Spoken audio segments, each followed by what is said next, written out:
بسم اللہ الرحمن الرحیم۔ السلام علیکم viewers, welcome back to my YouTube channel Kettle Care. دوستو، امید کرتے ہیں کہ تمام دوست اللہ کے فضل سے خیریت سے ہوں گے۔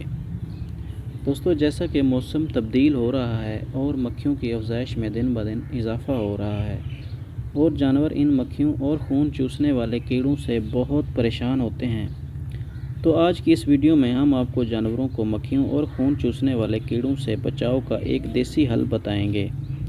انشاءاللہ آپ دیکھیں گے کہ آپ کے جانور مکھیوں اور خون چوسنے والے کیڑوں سے محفوظ رہیں گے۔ تو ویڈیو شروع ہونے سے پہلے نئے آنے والے تمام دوستوں سے گزارش ہے کہ اگر آپ نے ہمارا چینل سبسکرائب نہیں کیا تو کائنڈلی سے اس کو سبسکرائب کریں اور گھنٹی کا بٹن دبا دیں تاکہ آپ کو ہماری نئی انفارمیٹیو ویڈیوز ملتی رہیں۔ دوستو، فارم میں مکھیوں اور خون چوسنے والے کیڑے جانوروں کے لیے بہت پریشانی کا سبب ہوتے ہیں اور جانور ان سے ہمیشہ پریشان رہتا ہے۔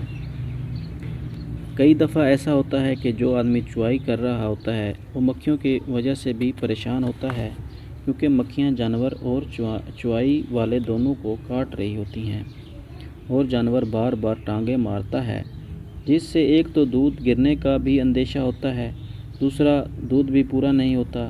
کئی دفعہ ایسا ہوتا ہے کہ یہ مکھیاں بیماری کو ایک جگہ سے دوسری جگہ لے جانے میں بھی مدد کرتی ہیں، کیونکہ جانور کے دودھ کا انحصار بھی زیادہ تر اس کے ریلیکس ہونے پر ہوتا ہے۔ جیسا کہ سادہ الفاظ میں یہ کیڑے جانور کی دودھ کی پیداوار کو بھی بہت متاثر کرتے ہیں۔ وہ کیسے؟ جانور جو ہوتا ہے ماڈرن سائنس کے مطابق وہ جتنا پرسکون سے بیٹھ کر زیادہ جگالی کرتا ہے، اس کی خوراک اچھی طرح سے ہضم ہوتی ہے اور جانور کے جسم کا حصہ بنتی ہے۔ جب جانور کی خوراک صحیح طریقے سے ہضم ہوگی تو اس کی دودھ کی پیداوار اور گوشت کی پیداوار بھی بڑھے گی۔ تو اگر جانور کسی وجہ سے ڈسٹرب ہے تو وہ اس عمل کو صحیح طور پر انجام نہیں دے گا اور نہ وہ سکون سے بیٹھ سکتا ہے، نہ وہ آرام سے جگالی کر سکتا ہے۔ اس لیے ہمیں ان چیزوں کا خود احتیاط کرنا چاہیے۔ ہمیں چاہیے کہ چچڑ وغیرہ اور اندرونی کرموں کی ویکسین شیڈول کے مطابق کرتے رہیں تاکہ ہمارے جانوروں کی پیداوار میں کمی نہ آئے۔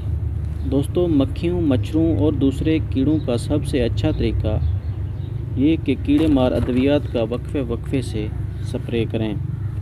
مثال کے طور پر آپ سائپر میتھرین کا سپرے بھی کر سکتے ہیں۔ یہ سپرے آپ سپرے مشین سے کریں تو ایک ہفتہ مسلسل استعمال سے نہ صرف آپ کے فارم بلکہ ارد گرد کی مکھیاں بھی ختم ہو جائیں گی۔